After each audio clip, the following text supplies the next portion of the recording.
So this is a picture of my teammates. We are physical therapists.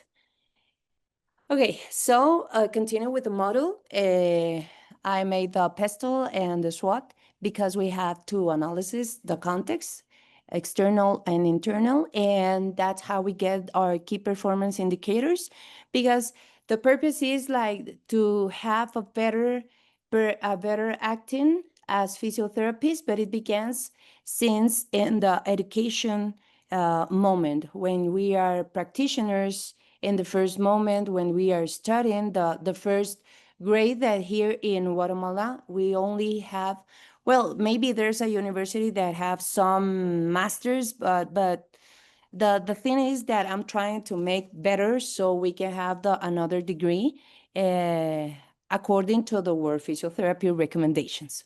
So the next model was project design and management. So here, in the moment, we learn about the root cause analysis tool. So the 5 whys, like why and why and why. So I think that was very important to me, because I was designing something to show at the dean, the presidents of the university, because it was the moment to me to show what physiotherapy is, where we are, or where we were, where we are, and where we can get. So the fishbone, the cause effect diagram, and the responsibility matrix. So here's I have a whole document because that's the result of this leadership program to me.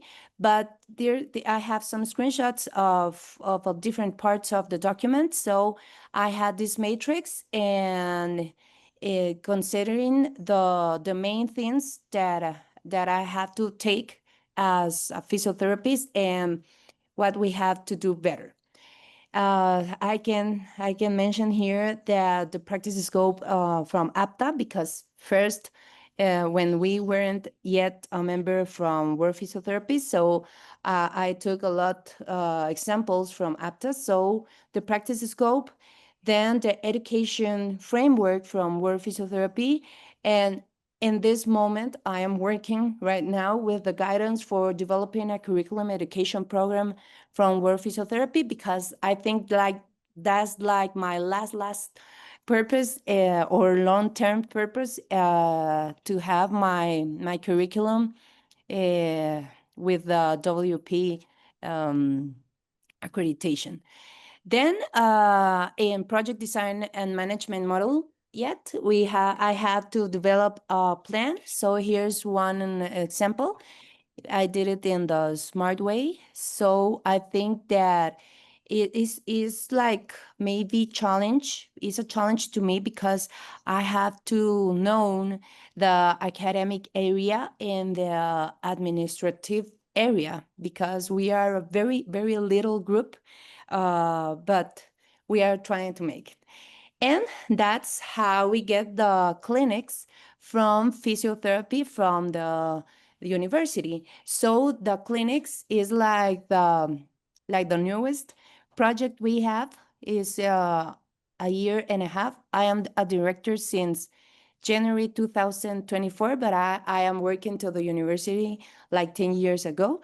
So the physiotherapy clinics is like we have our little hospital that is not a hospital, it's like a day hospital, but from physiotherapy. So that's where the students are practicing, besides then hospital practice and rural practice. So that's how we get the strategy planning. This is the Plan Estratégico from Clínicas de Fisioterapia UMG. So we can see here, like, this is like the one page, because we have written and we have our documents. And this is like how I try to make this happen.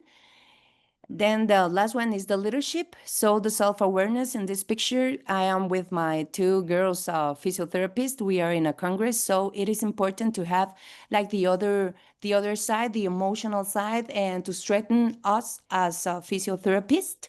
putting everything learned together to analysis, identifying in context, the purpose, the strategy, planning, development. And my goal is to have research in physiotherapy in these clinics from the university. And I think that in this moment, we are linking the students, the young PTs, to the association in the early academic training based on WP guidelines and improve the professions, because I think this is the importance of everything, of all of this, to improve the profession and take the ethic and values and the communications. Thank